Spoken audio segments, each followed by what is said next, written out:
지난주까지 우리가 살펴보았던 14번째 연에서는 시인은 거룩한 결심에 대한 이야기를 하고 있습니다. 우리가 신앙생활을 할 때 결심한다는 것은 굉장히 의미가 있고 중요합니다. 그런데 늘 느끼는 겁니다만은 우리의 결심이 얼마나 허약한지도 우리는 또 잘 알고 있는 것입니다. 결심만 가지고는 안 됩니다. 그렇다고 결심이 필요 없다는 것은 아니고 결심도 해야 되지만은 사실은 결심을 하고 우리의 마음이 그렇게 견고하지를 못합니다.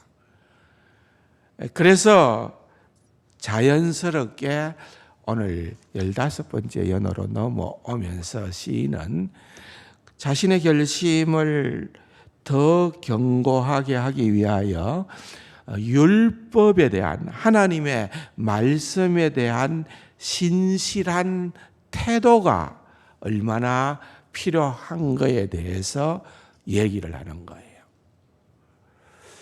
신실한 하나님의 말씀에 대한 태도예요. 그런데 그것과 정반대되는 그러한 단어를 우선 부정적으로 이렇게 던지는 겁니다. 신실함과, 하나님의 말씀의 신실함과 반대되는 태도가 뭐냐? 그것은 113절에서 등장을 하는 두 마음을 품는 거다. 뭐라고요? 두 마음을 품는 거다. 그래서 뭐라고 얘기를 합니까? 두 마음을 품는 자를 어떻게 하고요? 미워하고. 두 마음을 품는 자들을 미워하고 주의 법을 사랑하나이다. 여보세요. 두 동사가 나오는데 미워한다는 동사가 나오고 사랑한다는 동사가 나옵니다. 그런데 이것은 시인이 강조하는 바는 우리 그리스도인들은, 우리 하나님의 백성된 자들은 이 두 가지가 같이 가야 된다는 거예요. 우리는 두 마음을 품는 자를 미워함과 동시에 하나님의 법을 사랑해야 된다. 그래서 하나님의 법을 사랑하는 만큼이나 비례하여 두 마음을 품는 자를 미워하게끔 되어 있다는 거죠. 굉장히 중요한 그런 어떤 표현입니다. 조금 뒤에 다시 한 번 더 이 내용은 생각을 하겠습니다만은 오늘 우선 전반부에서 가장 핵심적으로 거의 전부를 다 시간을 쏟아서 다룰 그러한 단어는 두 마음이라는 단어예요. 두 마음. 그래서 오늘 제목이 뭡니까? 주보에 두 마음을 극복하는 사람의 행로. 이 내 말이 아니고요. 제가 여러분들한테 추천해드렸던 찰스 브리지스가 이 15번째 연의 제목을 이렇게 붙였더라고요. 목사로서 제일 고민스러운 것이 하나가 뭔가 하면은 제목을 어떻게 달까 하는 겁니다. 여러분들은 별로 관심이 없어서 들어와도 주보의 제목을 그렇게 신중하게 안 보시는 것 같아요. 제가 물어봐도 적극적으로 반응이 안 나오더라고요. 근데 여러분들이 그렇든 말든 간에 어쨌든 이 제목이 주는 어떤 그 뭐라 그럴까요? 뭔가 메시지를 담아야 되겠다. 그래서 이 제목도 정해봤다가 지우고 저 제목도 정해봤다 지우고 이렇게 하다가 찰스 브리지스의 책을 펴니까 그 타이틀이 뭔가 하면은 두 마음을 극복하는 사람의 행로라고 하는 말에 그냥 눈이 번쩍 뜨였습니다. 이분이 고인이기 때문에, 고인이 됐었기 때문에 내가 꼭 이분에게 양해를 안 구해도 되겠지. 그래서 너무 좋아서 그 타이틀을 그냥 갖고 왔습니다. 두 마음을 극복하는 게 진짜 그리스도인이다, 그 말이죠. 그래서 그는 책에서 이렇게 얘기를 합니다. 타락은 사람의 정서들을 흩어놓았습니다. 하나님께서 처음 사람을 창조하실 때 사람 마음에 있는 사랑의 정서는, 하나님께서 우리 인간을 처음 만들었을 때에 범죄하기 이전에 하나님의 형상대로 지음받은 우리 인간은 그 마음에 있는 사랑의 정서가 있다는 거죠. 그 사랑의 정서는 하나님과 하나님의 말씀인 율법을 위하고 죄를 미워하게 만드셨습니다. 하나님을 위하고 하나님을 사랑하고 말씀을 사랑하고 죄는 미워하게끔 하나님께서 우리의 마음에 그런 사랑의 정서를 넣었다는 거예요. 근데 인간이 범죄한 이후로, 아담의 타락 이후로 지금 사람은 미워해야 할 것을 사랑하고 사랑해야 할 것을 미워합니다. 그러니까 이게 엉망진창이 되어버렸다는 말이에요. 뒤죽박죽이 됐다는 거죠. 그러면서 그는 계속해서 뭐라고 얘기하는가 하면은 하나님의 은혜의 역사는 그렇게 뒤틀려진 정서들을 제자리로 오게끔 만드는 것이 하나님의 은혜의 역사다. 여러분, 우리가 이제 뒤틀어졌어도 우리가 우리 주 예수 그리스도를 믿고 성령님의 역사하심으로 거듭나게 되고 새로운 피조물이 되게 되면은 우리는 원래대로의 감정이 되어져야 된다, 그 말이에요. 원래대로의 감정이 되어져야 된다.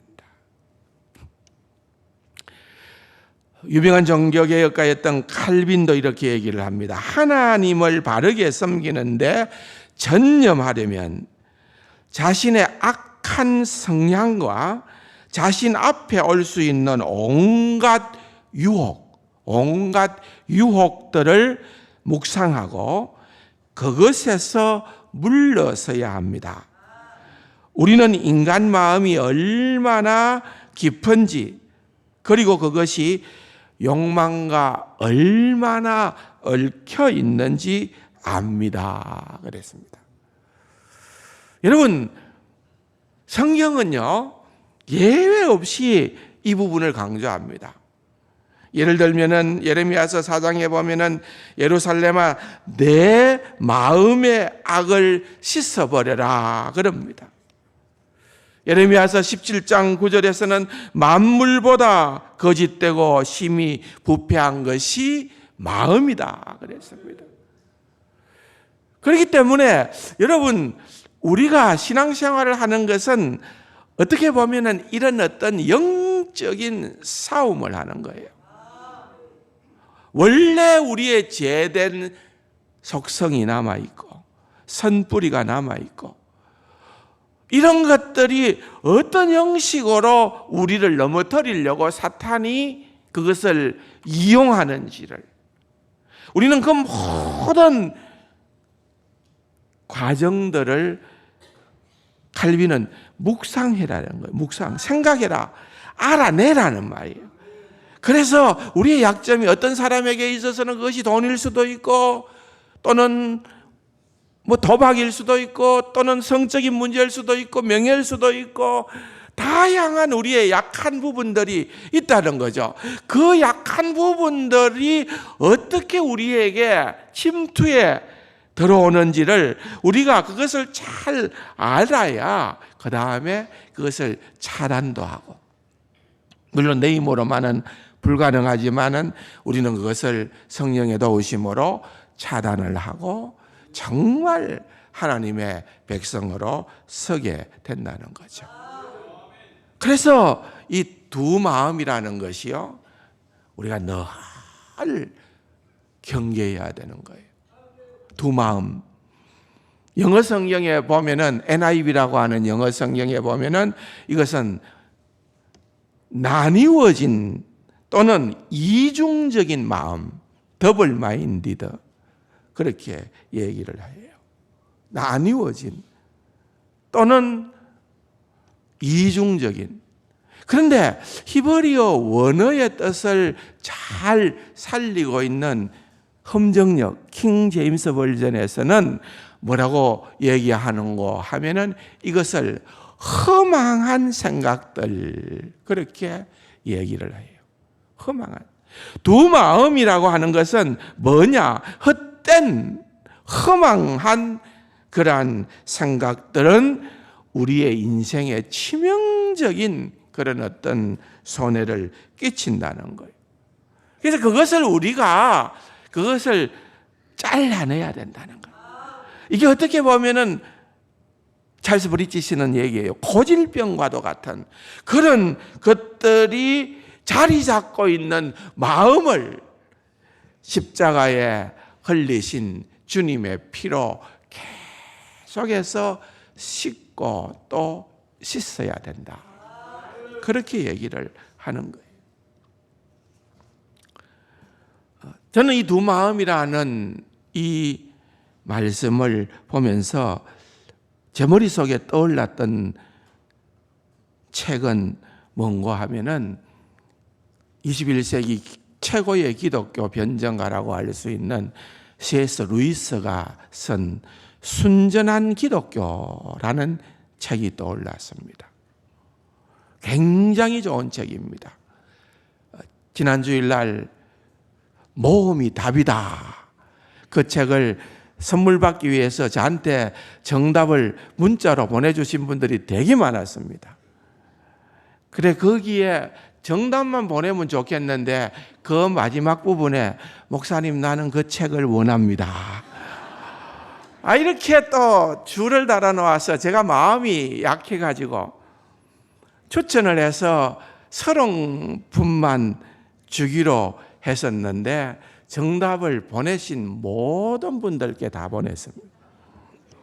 하여튼 정답을 써서 사무실이든 저한테로 문자로 보내신 분들은 제가 책을 다 줬어요. 그런데요, 진짜 여러분 그 책은 가볍게 그냥 커피 한 잔 마시면서 쉽게 읽어낼 수 있는 그런 책이지만은 여러분 이것도 그렇게 두꺼운 책은 아니에요. 순전한 기독교 한번 보십시오. 제가 이사를 하도 많이 하다 보니까 정말 몇십 번 했거든요. 이사를 하다 보니까 책을 자꾸 버리게 되더라고요.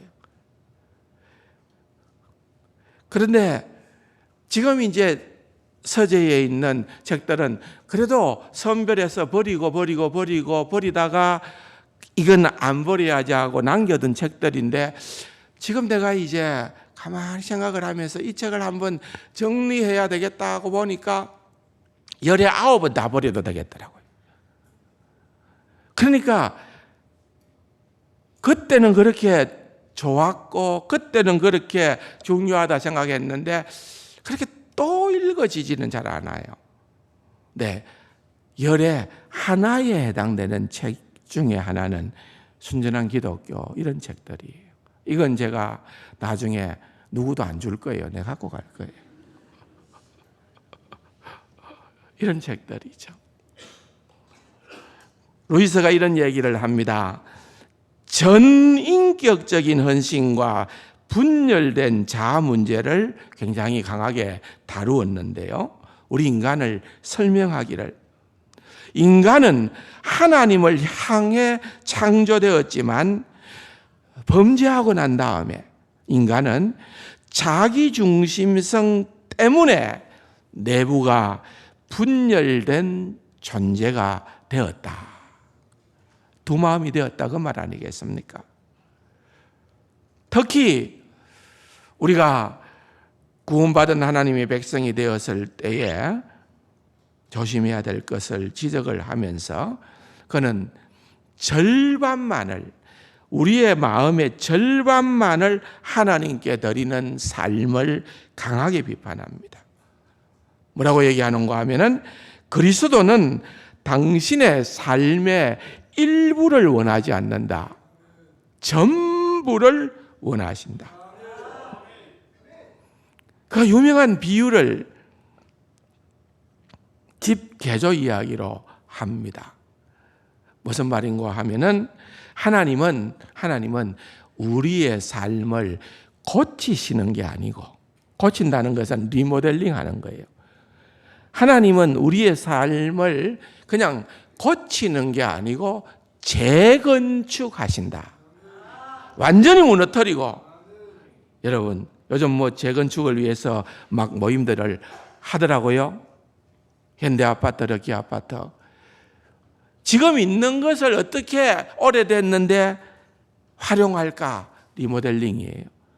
그런데 아무리 해도 안 되겠다. 이 주차는 방법이 없다. 지하를 뚫어야 되겠다. 어떻게 합니까? 다 헐어버려야죠. 재건축해야죠. 여러분, 이게 하나님께서 우리를 사용하시는 방법이라는 거죠. 루이스는 다음과 같은 경고를 합니다. 적당히 좋은 사람이 되려는 기독교는 참된 기독교가 아니다. 좋은 게 좋다. 우리 천이 그렇게 얘기하잖아요. 근데 여러분, 우리는 결단해야 된다 그 말이에요. 결단해야 된다. 여러분, 열왕기 상 18장에 보면은 엘리야와 850명의 거짓 선지자들의 대결 장면이 있을 때에 엘리야가 이스라엘 백성들을 향하여서 얘기를 하죠. 뭐라고 얘기를 합니까? 너희가 어느 때까지 둘 사이에서 머뭇하려느냐. 여기 머뭇한다라고 하는 이 말하고 두 마음이라는 이 말하고 같은 의미예요. 같은 의미. 같은 단어는 아니지만은 정확하게 같은 의미예요. 우리가 신앙생활을 할 때에 적당하게 한 발은 하나님께, 한 발은 세상에. 여기도 좋고 여기도 좋고 이 보험도 놓고 이 보험도 놓고. 여러분, 그렇게 나뉘어진 마음으로 신앙생활을 하는 것은 아니라는 거죠. 그것은요, C.S. 루이스만 그런 겁니까? 칼빈도 그 얘기를 하고, 오늘 우리가 계속해서 살펴보고 있는 이 시인도 똑같은 얘기를 하고 있는 것입니다. 심지어는 신약성경 야고보서 1장 8절에 보면은 두 마음을 품어 정함이 없는 자다. 그래서 시인은 단호하게 얘기를 하는 거예요. 진짜 하나님의 사람은 두 마음을 품는 자를 미워한다는 거예요.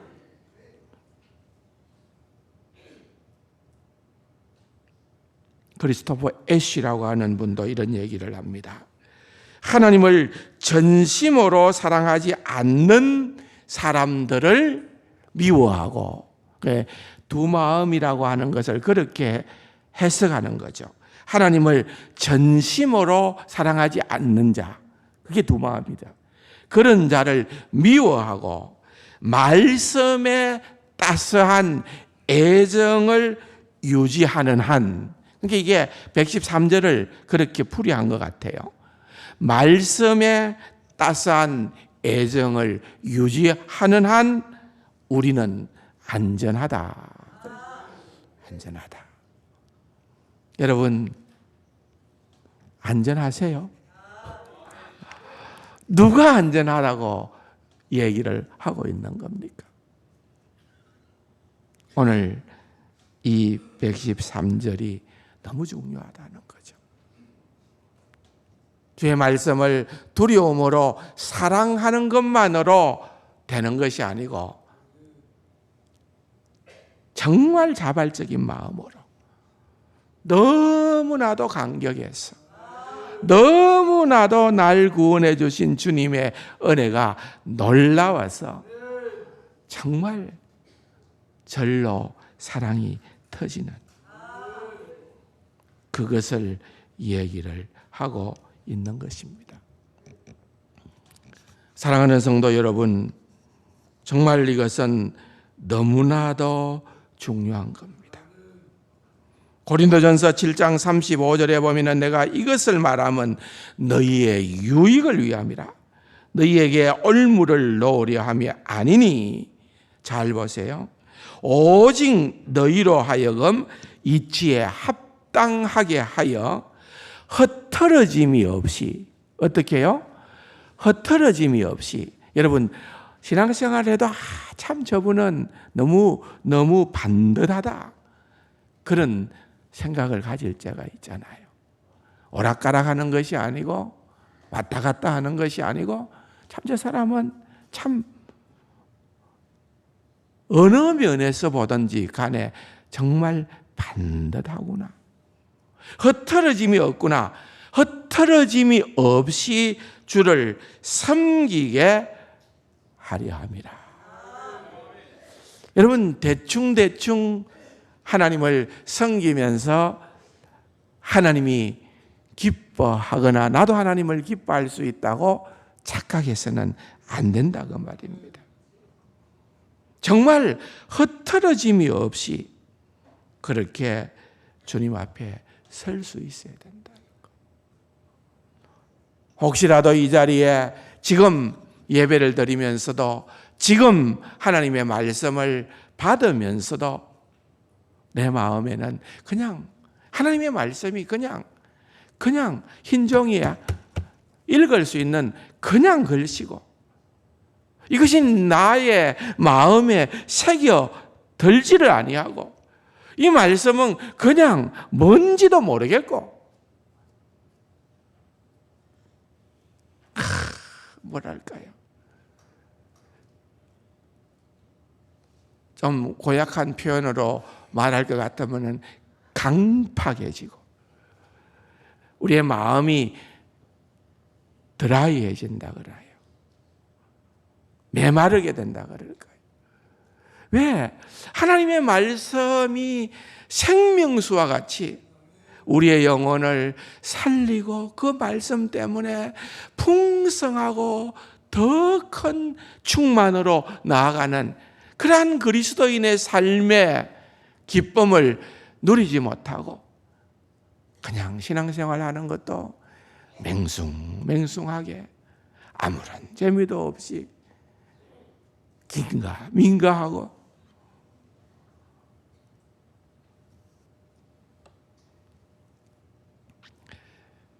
그래서 칼빈은 얘기를 합니다. 사탄은 안팎으로 우리의 마음에 허영심을 자극하고 있다는 것을 깨달아야 합니다. 우리 안에 공상과 탐욕을 잘라내기까지는 우리가 하나님을 섬기는데 전념하는 목적을 지향하기는 불가능합니다. 여러분이 가지치기를 해야 된다 이거예요. 가지치기.